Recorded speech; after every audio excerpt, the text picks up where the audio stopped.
Ceci est la manne quotidienne, version audio. La titre sont uniquement préparés par notre pasteur pour nous aider à grandir spirituellement tout au long d'une année. Aujourd'hui, nous sommes le dimanche, le 4 septembre 2022. Nous considérons le thème « L'appel profond vers le profond ». L'appel profond vers le profond. Prions. Père, nous te remercions aujourd'hui, nous te glorifions pour la santé, nous te remercions pour la vie, la grâce que tu nous as donnée encore de pouvoir être ici devant toi pour écouter de toi. Nous prions, Seigneur, que tu nous donnes l'opportunité et la compréhension et le désir, la grâce de pouvoir marcher et obéir à ta parole. Merci parce que tu nous as exaucés. Au nom de Jésus, nous avons prié. Amen. Nous considérons le thème « L'appel profond vers le profond ». Nous considérons notre lecture, les textes dans le livre de Lévitique chapitre 11, le verset 24 jusqu'au 45. Lévitique chapitre 11. Nous sommes à partir du verset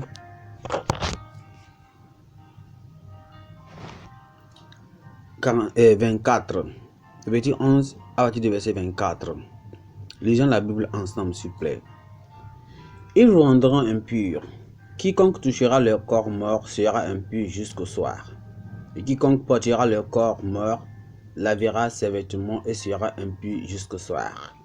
Vous regarderez comme impur tout animal qui a la corne fendue, mais qui n'a pas le pied fourchu et qui ne rumine pas. Quiconque le touchera sera impur. Vous regarderez comme impur tous ces des animaux à quatre pieds qui marchent sur leurs pattes. Quiconque touchera leur corps mort sera impur jusqu'au soir. Et quiconque portera leur corps mort lavera ses vêtements et sera impur jusqu'au soir. Vous les regarderez comme impurs.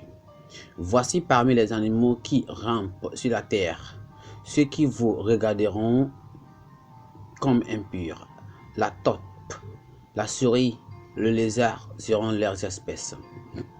Les hérissons, la grenouille, la tortue, le limaçon et le caméléon. Vous les regarderez comme impurs parmi tous les reptiles. Quiconque les touchera mort sera impur jusqu'au soir.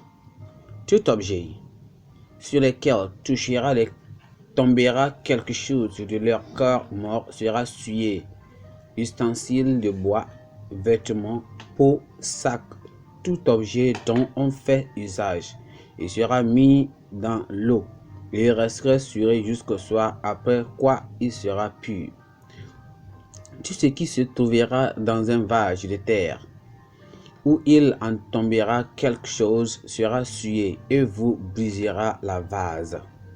Tout aliment qui sert à la nourriture, et sur lequel il sera tombé de cette eau, sera souillé, et toute boisson dont on fait usage, quel que soit le vase qui la contient, sera souillé.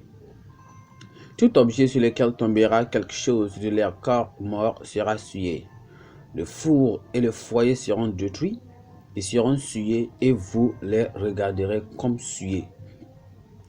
Il n'y aura que les sources et les citernes formant des amas d'eau qui resteront purs, mais celui qui y touchera de leur corps mort sera impur.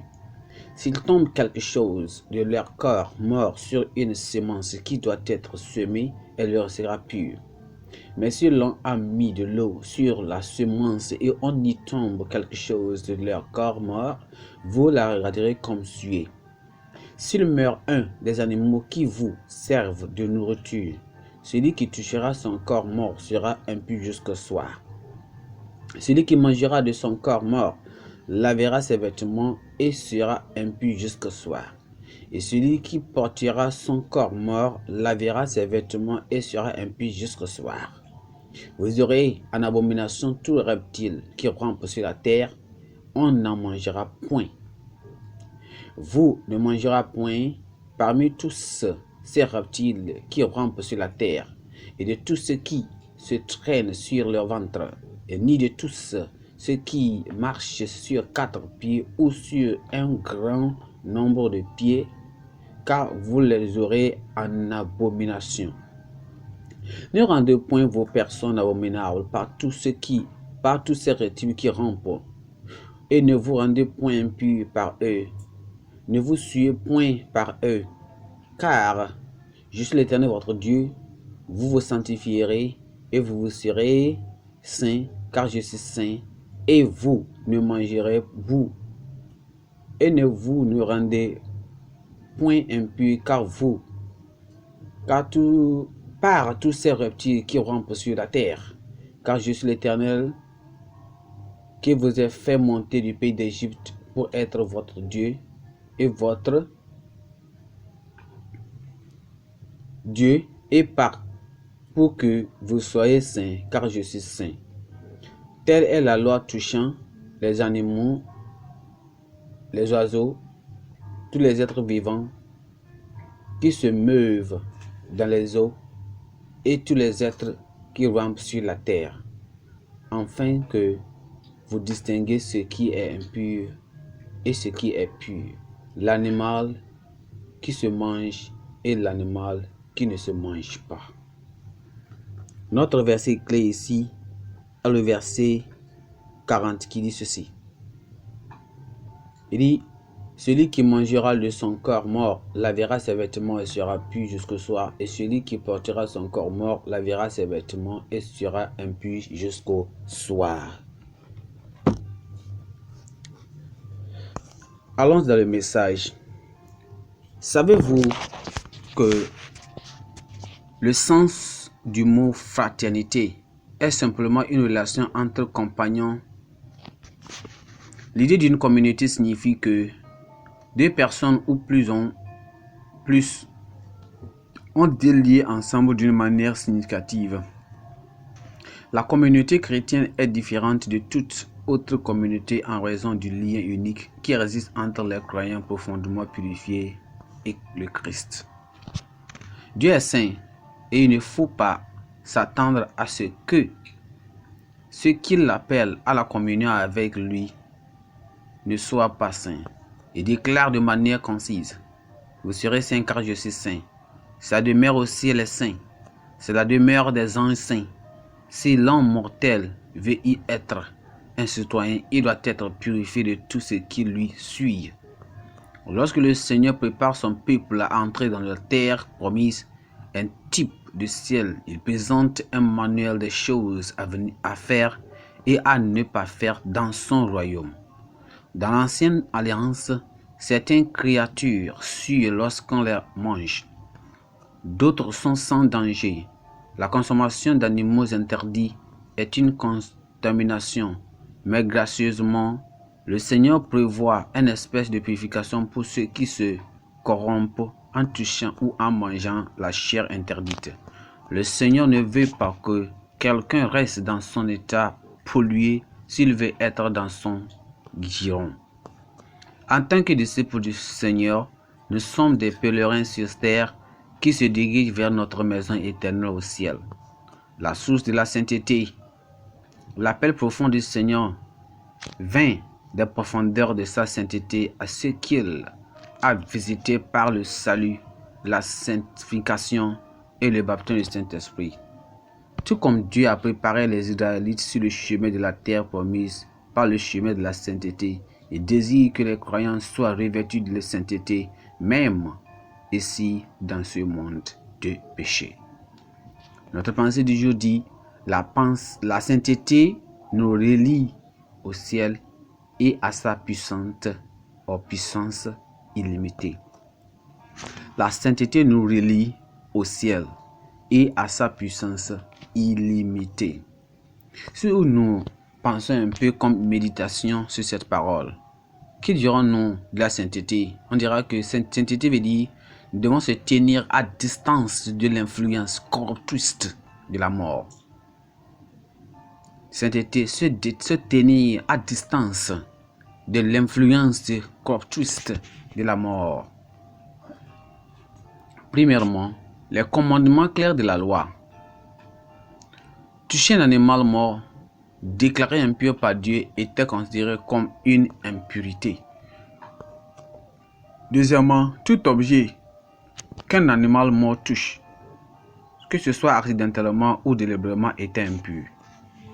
Troisièmement, faire usage de l'objet ou du contenu de l'objet qu'un animal mort touche était impur. Quatrièmement, les objets indestructibles ou les personnes qui touchent la mort doivent chercher à se purifier, tandis que les objets destructifs ou cassables comme les peaux doivent être détruits. Cinquièmement, observez que les termes impurité, abomination ou souillure soient utilisés de manière interchangeable dans le texte. En résumé, la sainteté exige que l'on se tienne à l'écart de la mort, de tout ce qu'elle touche et de tout ce qu'elle produit.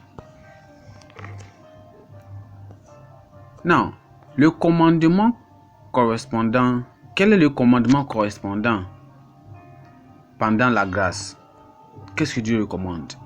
Premièrement, il recommande que la loi n'est que l'ombre de la réalité.